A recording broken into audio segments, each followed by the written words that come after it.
Hello friends, Radhe Radhe. आप सभी का स्वागत है मेरे न्यू वीडियो में। फ्रेंड्स, आज हम बात करेंगे कि हम घर पे ही बैठ के किस तरीके से इनकम कर सकते हैं। फ्रेंड्स, हम लोग के अंदर बहुत सारा टैलेंट होता है लड़कियों के अंदर। हम घर पे ही मतलब बाहर नहीं जाके भी घर पे हम कमा सकते हैं। जैसे सिलाई हो गया, पार्लर का काम हो गया, और कुछ भी पैकिंग वगैरह का काम मिलता रहता है तो हम उससे इनकम कर सकते हैं। फ्रेंड्स, सबसे बड़ा ताकत तो हमारा सिलाई का ही है। जैसे कि पहले के दादी नानी हम लोग के होते थे, तो दादी नानियों को कहीं बाहर वो सिलाई करने के लिए देते नहीं थे, वो घर पे ही सिलाई करते थे। और उनको ही देख के घर की लड़कियां जो बचपन से उनको देखते हुए बड़ी होती, वो खुद ही सीख जाती थी। उनको बाहर जाने का भी ज़रूरत नहीं पड़ता था कि सिलाई सीखना है या कढ़ाई सीखना है। वो घर पे ही अपने दादी नानी को देख के सीख जाते थे कि नहीं सीख जाते थे, है ना। तो उसी तरीके से हम लोग को भी मतलब जनरेशन चेंज होते जा रहा है और हम लोग अपने इस हुनर को भूलते जा रहे हैं। मेरी मम्मी तो बताती है कि जब वो छोटी थी तो स्कूल में भी उनको एक से बढ़कर एक हैंडवर्क सिखाया जाता था। और मैं भी जब छोटी थी ना, तो स्कूल में टीचर जो हमारी थी वो सैटरडे के दिन हम लोग को पढ़ाई ना करा के कुछ ना कुछ एक्टिविटी कराती थी। तो उसमें कभी मौजे का जो कपड़ा रुई जैसा निकलता है ना, तो हम लोग उसको खोल खोल के मस्त अच्छा सा गुड़िया बनाना, चाहे कुछ भी ऊन से कुछ और डॉल बनाना, या मतलब कोई भी अलग अलग तरीके का पैदान बनाना, डिज़ाइन बनाना, बहुत कुछ हम लोग को सिखाते थे। आप में से कई रिलेट कर रहे होंगे कि कई लोगों के स्कूल में मतलब इस तरीके से सिखाया जाता होगा, है ना। तो ये सब चीज़ें हम लोग को आता है, बचपन से ही हम सीखे हुए हैं, लेकिन इसको हम भूलते जा रहे हैं। जैसे जैसे जनरेशन चेंज हो रहा है ना, तो हम सोच रहे हैं कि ये सब काम कौन करेगा। सिलाई का काम को सब छोटा समझते हैं, लेकिन इसी छोटे काम से आप लाखों घर पे बैठे कमा सकते हैं। इस टैलेंट को अपना भूलिए मत। हम लोग सभी लड़कियों के अंदर सिलाई का एक अलग ही टैलेंट होता है। इस टैलेंट की वजह से हम घर पे ही जानते हैं काम कर सकते हैं, लाखों कमा सकते हैं। बाहर हम लोग को दूसरे के पास नौकरी करने का भी ज़रूरत नहीं है, हम खुद के मालकिन बन सकते हैं।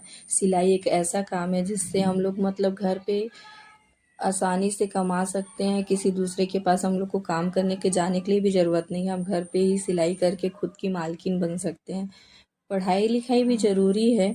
आज लड़कियां डॉक्टर, इंजीनियर, पॉलिटिक्स, सब जगह सब लाइन पे है। ऐसा नहीं है कि सिर्फ सिलाई करना है, सभी लाइन पे लड़कियां बढ़ती है ना। लेकिन मैं ये सब चीज़ें, ये बातें इसलिए बोल रही हूँ कि जो लड़कियां घर से बाहर नहीं निकल सकती, शादी के बाद कई लड़कियों को काम करने का परमिशन नहीं मिलता है। लेकिन अगर हम लोग घर पे सिलाई वगैरह करेंगे या पार्लर का काम करेंगे तो हम लोग को कोई रोकेगा नहीं। हम ये काम को अपने घर के काम से फ्री टाइम पे आराम से सिलाई कर सकते हैं। तो ये सबसे बड़ा, सबसे अच्छा बेस्ट ऑप्शन होता है। आज इसी सिलाई को सीखने के लिए लोग फैशन डिज़ाइनिंग का काम करते हैं ना, फैशन डिज़ाइनिंग सीखते हैं। फैशन डिज़ाइनिंग का कोर्स कितना महंगा होता है, लेकिन इस कोर्स को करने का बिल्कुल ज़रूरत नहीं है। मैं भी कहीं से सीखी नहीं हूँ, घर पे ही मैं सिलाई करती हूँ। और बचपन से अपने मम्मी को, जैसे मेरी मम्मी क्या करती थी, वो गवर्नमेंट वाला जो सिलाई का काम आता है ना, गवर्नमेंट का स्कूल ड्रेस बनाने का, तो मेरी मम्मी गवर्नमेंट का सिलाई करती है, मतलब टेंडर लेती है, तो उसी का मैं सिलाई करती थी। पहले मम्मी बहुत फोर्स करती थी, तो उसको देख देख के सीखी। कुछ मेरे पापा सोफ़ा का काम करते हैं, तो उसमें पर्दा बनाते हैं, सोफ़ा का कवर बनाते हैं, तो मैं उससे कुछ सीखी। फिर मेरी दादी हैं, वो ब्लाउज़ बनाती थी। मेरी बड़ी दीदी, बड़ी मम्मी की बेटी लोग ब्लाउज़ वगैरह बनाते थे, तो मैं कुछ उनसे सीखी। मतलब हम बाहर जाने का ज़रूरत ही नहीं पड़ा। कभी कुछ उनसे सीख लिए, कुछ उनसे सीख लिए, वैसे वैसे करते करते हम मैं बहुत कुछ सीख गई। और फिर कुछ दिमाग अपना भी लगाना पड़ता है ना, तो मैं कुछ दिमाग अपना भी लगाई। पहले मैं सिंपल ब्लाउज बनाती थी, फिर कोई आया मेरे पास, कस्टमर बोला कि मुझे डिजाइनर सूट पहनना है, तो मैं उनके लिए कोशिश की। मैं उनको पहले बोल देती थी कि देखिए मुझे उतने अच्छे से आता नहीं है, मैं लेकिन मैं ट्राई ज़रूर करूँगी। थोड़ा बहुत ढीला टाइट होगा तो फिर आप मुझे बता दीजिएगा, मैं उसको मैनेज कर दूंगी। आज भी मेरा यही नेचर है। मैं कस्टमर का ब्लाउज कितना भी परफेक्ट सिल दूँ, लेकिन फिर भी मैं उनको एक बार ज़रूर बोलती हूँ कि अगर आपको कुछ भी प्रॉब्लम लगेगा ना, तो आप मुझे आके एक बार बोल दीजिएगा, मैं उसको सुधार दूंगी। तो अपने अंदर ना ये कॉन्फिडेंस रखिए कि मैं परफेक्ट सिलूंगी। लेकिन कस्टमर को एक बार ज़रूर बोलिए, उससे कस्टमर खुश हो जाते हैं कि मतलब अगर बिगड़ भी जाता है ना, तो वो आपके ऊपर फोर्स नहीं करेंगे कि आप मेरा कपड़ा बिगाड़ दिए। वो बोलेंगे कि यहाँ से मुझे ढीला हो रहा है या यहाँ से थोड़ा सा ख़राब हो गया, तो इसको सुधार दीजिए। तो आप उसको आराम से सुधार सकते हैं। देखिए फ्रेंड्स, बड़े बड़े जो फैशन डिज़ाइनर होते हैं या टेलर होते हैं, उनसे भी फिटिंग में प्रॉब्लम होता है। उनके पास भी अगर आप जाइएगा ना तो देखिएगा उनके पास भी रिपेयरिंग के लिए कपड़ा पड़ा ही रहता है। क्योंकि हर लेडीज़ का या हर इंसान का बॉडी एक जैसा तो नहीं है ना, सबका बॉडी अलग अलग है। तो हम जब मेजरमेंट लेते हैं, अब कई लोग क्या होते हैं डमी पे करते हैं, तो डमी पे जब करेंगे ज़रूरी है कि आपका भी शरीर उसी के जैसा होगा। हर इंसान का, अब कहीं से उभरा है, कोई मोटा है, कोई पतला है, सभी का बॉडी अलग है। तो जो फिटिंग का प्रॉब्लम होता है ना, वो होता ही है, चाहे आप कितने भी बड़े टेलर के पास जाइए, उनके पास भी फिटिंग का प्रॉब्लम होगा ही होगा। तो उसको हमको सुधारना आना चाहिए। ज़रूरी नहीं कि अगर होता है तो इसका मतलब आप सबके में फिटिंग का प्रॉब्लम हो, ऐसा नहीं है। आप अपनी तरफ से कोशिश कीजिए अच्छा बनाने का। कभी कभी जब मिस्टेक हो जाए तो आप उसको सुधार सकते हैं। उससे डरने का बात नहीं है कि आप आगे काम ही नहीं करेंगे। काम को आपको अच्छे से करना है। और बड़े बड़े, ज़रूरी नहीं है कि बड़े इंस्टीट्यूट में आप सीखेंगे तभी काम कर सकते हैं। नैन्सी त्यागी या बड़े बड़े कई यूट्यूबर्स को देखिएगा, वो कहीं सीखे नहीं हैं लेकिन आज फिर भी से फैशन डिजाइनर कहला रहे हैं। नैन्सी त्यागी को देखिए आप, वो कहीं सीखी हैं क्या? नहीं सीखी हैं, लेकिन फिर भी आज फैशन डिजाइनर है। कहला रही हैं कि नहीं कहला रही है? एक से एक बढ़कर ड्रेस बना रही है, बहुत सुंदर सुंदर ड्रेस बना रही है। आप उतना नहीं बना सकते, लेकिन इतना तो बना सकते हैं कि आप अपने आस पड़ोस के कपड़े को सिलाई कर सकते हैं। यहाँ पे मेरे बच्चे देखे किस तरीके से मस्ती कर रहे हैं, बहुत ही ज़्यादा बदमाश है सबके सब। जब भी वीडियो बनाऊंगी ना तो बीच में डिस्टर्ब करने आ ही जाते हैं। देखिए खूब मस्ती कर रहे थे, मैं सिलाई कर रही थी। तो फ्रेंड्स, जहाँ मैं बात कर रही थी कि गलती सबसे होता है। यहाँ पे मेरा बाबू रो रहा है।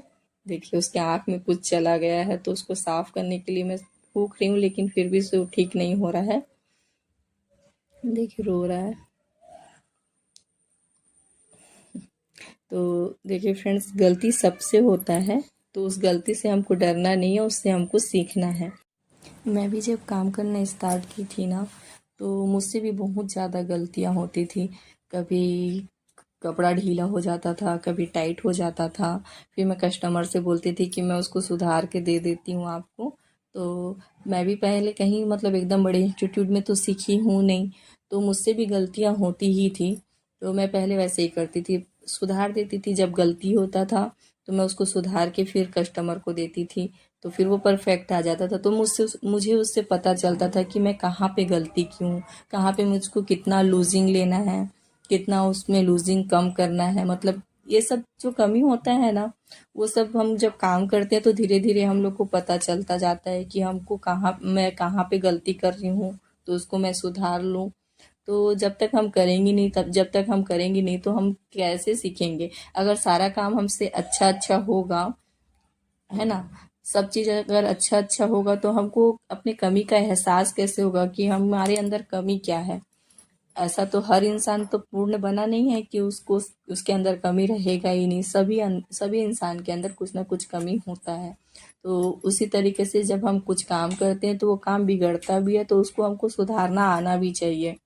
देखिए फ्रेंड्स, मेरे अंदर भी कमी है। कमी तो हर इंसान के अंदर होता है। देखिए, जब मैं आप लोगों से बातें कर रही हूँ, आप लोगों को समझा रही हूँ, मैं आप लोग को हिम्मत दे रही हूँ कि किस तरीके से आप लोगों को काम करना है, कैसे काम बिगड़े तो उसको सुधारना है। लेकिन देखिए, मेरे अंदर भी कमी है। मैं आप लोग से बात तो कर रही हूँ, लेकिन मैं कर नहीं पा रही। कहीं पे मैं अटक रही हूँ, कहीं पे मैं डर रही हूँ कि मैं गलत तो नहीं बोल दी कुछ। तो हर इंसान के अंदर कुछ ना कुछ कमी होता ही है। तो मेरे अंदर ये कमी है कि मैं आप लोग से एकदम फ्री होके बात नहीं कर पा रही हूँ। आज मैं डर रही हूँ, कल मैं डरूंगी, और 20-25 वीडियो में मैं डरूंगी कि मैं आप लोगों से एकदम क्लियर बात नहीं कर पाऊंगी। लेकिन एक टाइम ऐसा आएगा जब मैं आप लोगों से एकदम फ्री होके बात करूंगी, आप लोगों को हर एक चीज़ अच्छे से समझा पाऊंगी, है ना। तो इस वाले मेरी इस कमी को आप लोग भी एक्सेप्ट करेंगे, तभी तो मैं आगे कुछ कर पाऊंगी, है ना। तो हर इंसान ऐसा होता है कि उनको भी सपोर्ट का ज़रूरत पड़ता है, तो मुझे भी आप लोग का सपोर्ट का ज़रूरत है। तो आप लोग मेरे को सपोर्ट कीजिए और इसी तरीके से मेरे को आगे बढ़ाइए मेरे गलतियों को। जैसे सिलाई में तो अब मुझसे गलती नहीं होता, लेकिन अभी मुझे मुझे बोलने पे गलती होता है कि मैं एकदम फ्री होके आप लोगों से बातें नहीं कर पा रही हूँ। देखिए, यहाँ पे मैं बर्तन धो रही हूँ। अब मेरा काम तो हो गया। मैं आप लोगों को इतना हिम्मत दी सिलाई में कि सिलाई किस तरीके से करना है, घर पे किस तरीके से काम करना है, और इनकम करना है तो अपने डर को पीछे छोड़िए और अपने काम से मतलब अपना काम को आगे बढ़ाइए, ठीक है। तो देखिए यहाँ पे मैं बर्तन साफ कर रही हूँ। सिलाई के काम से ना हम बहुत पैसा कमा सकते हैं। अगर हम ठान लेंगे ना कि हमको करना ही है तो हम बहुत पैसा कमा लेंगे। पहले हम 100 कमाएंगे, 50 कमाएंगे। पहले हमको अगर ब्लाउज का पूरा एकदम फिनिशिंग से सिलाई करना नहीं आता तो हम अल्टर का काम कर सकते हैं ना। हम झोला बना सकते हैं, झोला का काम मिलता है। स्क्रंची बना सकते हैं। अभी तो वीडियो में यूट्यूब में कितने सारे आइडिया मिलते हैं कि आप क्या बिजनेस घर पे बैठ के कर सकते हैं। तो उसमें ज़्यादातर आता है स्क्रंची बनाना और झोला बनाना और बैग बनाना। तो आप उसमें से कुछ बनाना सीख लीजिए। एक चीज़ पे अगर आप फोकस करेंगे तो आप और अच्छे से फिनिशिंग से काम कर पाएंगे। आज मैं आप लोगों को बहुत सारा आइडिया दी। मेरे को खुद अब समझ नहीं आ रहा कि मैं अब आप लोग से क्या बात करूं। हर दिन मैं अलग अलग टॉपिक पे आप लोगों से बात करूंगी, कुछ कुछ वीडियो बनाऊंगी। तो प्लीज़ अगर आप लोग को मेरा वीडियो पसंद आता है तो प्लीज़ वीडियो को लाइक कीजिएगा और ज़्यादा से ज़्यादा शेयर कीजिएगा। ऐसी हर औरत को शेयर कीजिए जो अपने लाइफ में कुछ कर नहीं पा रही है। करना तो बहुत कुछ चाहती है लेकिन कुछ कर नहीं पा रहे हैं। तो उनको शेयर कीजिए ताकि वो भी मेरा वीडियो देख के उनका हिम्मत बढ़े और कुछ ना कुछ वो भी करें। तो देखिए यहाँ पास मैं अपने घर का सफाई कर रही हूँ। रात का समय हो गया है तो रात में बर्तन वर्तन साफ करके अपना स्लैब साफ कर ली, पोंछ ली पूरे स्लैब को। अब मेरा काम ख़त्म हो गया। ये दूसरे दिन का वीडियो है। उस दिन तो फिर मैं बर्तन साफ करके सोने चली गई थी तो फिर ये वाला ब्लाउज़ मेरे को कंप्लीट करना था तो मैं इस ब्लाउज़ को देखिए लेके बैठ गई।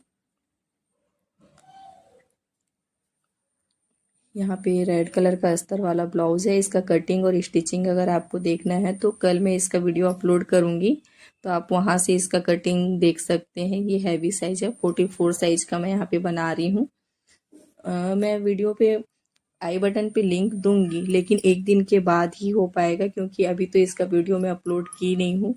तो इसका वीडियो भी मैं एक दिन, आज ये वाला वीडियो अपलोड कर लूँगी और कल फिर मैं सिलाई का इसका जो कटिंग का वीडियो है उस रेड वाले ब्लाउज को जो मैं अभी सिल रही हूँ इसका अपलोड करूँगी 44 साइज़ का। अगर आप लोग को 44 साइज़ हैवी ब्लाउज बनाने में प्रॉब्लम होता है कटोरी वाला तो आप इस वीडियो को ज़रूर देखिएगा। इससे आपको सीखने मिलेगा कि 44 साइज़ का ब्लाउज को हम आसानी से कैसे कट करेंगे। ये कटोरी ब्लाउज है। ज़्यादातर क्या है, पहले की जो लेडीज़ होती हैं वो कटोरी ब्लाउज पहनते थे।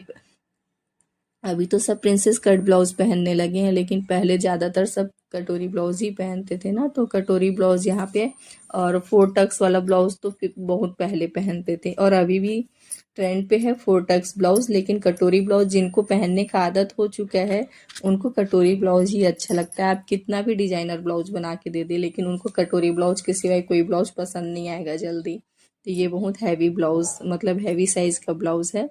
तो इसका कटिंग और स्टिचिंग का वीडियो मैं अपलोड करूँगी तो आप इसको देख लीजिएगा जिससे आपको हैवी साइज का ब्लाउज बनाने में या शॉर्ट ब्लाउज मैं जो बताती हूँ ना मेजरमेंट लेना, उससे आपको कोई भी साइज का ब्लाउज बनाने में प्रॉब्लम नहीं होगा।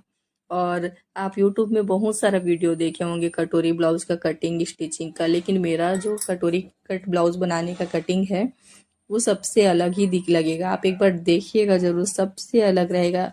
आप यूट्यूब में जितना भी वीडियो देखे होंगे अभी तक ना, सबसे अलग है मेरा कटिंग करने का तरीका। तो आप एक बार ज़रूर देखिएगा, ठीक है। तो यहाँ पे देखिए इसको मैं कटिंग करके सिलाई कर रही हूँ। अब टेप भूल गई। हर हर हर इंसान के साथ होता है ना, जब हम सिलाई करने बैठते हैं तो कभी टेप नहीं मिलता, कभी चौक नहीं मिलता, कभी कैंची नहीं मिलता। रहेगा सब कुछ सामने ही लेकिन हम ढूंढते रहेंगे, हमको दिखेगा नहीं। तो ये हर लेडीज़ के साथ ऐसा होता है। तो देखिए यहाँ पे मैं टेप लेके आई और फिर उसके बाद अपने काम को स्टार्ट कर दी। फ्रेंड्स आज मैं बहुत बक की तो अगर आप लोग को ये वीडियो पसंद आया होगा ना तो वीडियो को लाइक कीजिएगा और ज़्यादा से ज़्यादा लोगों के पास शेयर कीजिएगा और वीडियो को में कमेंट कीजिएगा कि आप लोग को क्या क्या सीखना है और आज का वीडियो आप लोग को कैसा लगा। आप लोगों को आज के वीडियो से हिम्मत मिला कि नहीं मिला, ये सब कमेंट करके मुझे बताया कीजिए। आप जितना कमेंट करेंगे ना उतना मुझे और अलग अलग वीडियो बनाने का हिम्मत मिलेगा और अलग अलग चीज़ें बात करने का कॉन्फिडेंस मेरा बढ़ेगा। जब लोग कमेंट करते हैं ना तो आइडिया मिलता है कि और आगे क्या चीज़ का वीडियो बनाऊं। कमेंट से ही तो हम लोग को एक तरीके से टॉपिक मिलता है ना, कि हम लोग को किस टॉपिक पे बात करना है, किस टॉपिक पे लोग हमसे बात करना चाहते हैं, हमसे क्या सीखना चाहते हैं। तो आप प्लीज़ कमेंट करके मुझे बताया कीजिए कि आप लोग को क्या सीखना है। आज तो मैं बहुत थक चुकी हूँ यहाँ पे देखिए, और आप लोग से बातें कर कर के भी मुझे अब घबराहट होने लगा है। बहुत सारा बात की मैं आप लोगों से। तो फ्रेंड्स, आज के वीडियो में इतना ही है। तो यहाँ पे देखिए, मैं रेड कलर के ब्लाउज का जो पूरा कटिंग था, मतलब स्टिचिंग था, वो कर रही हूँ यहाँ पे। फ्रंट पार्ट रेडी हो गया। आज मैं ये काम की, ये वाला ब्लाउज कंप्लीट की और ये तीनों ब्लाउज आज कंप्लीट की हूँ। तो इसका कटिंग और स्टिचिंग का वीडियो आप लोग को मैं अपलोड कर दूंगी। अब इसका हुक लगाना है मुझे, तो सभी को देख लीजिएगा। Bye bye friends.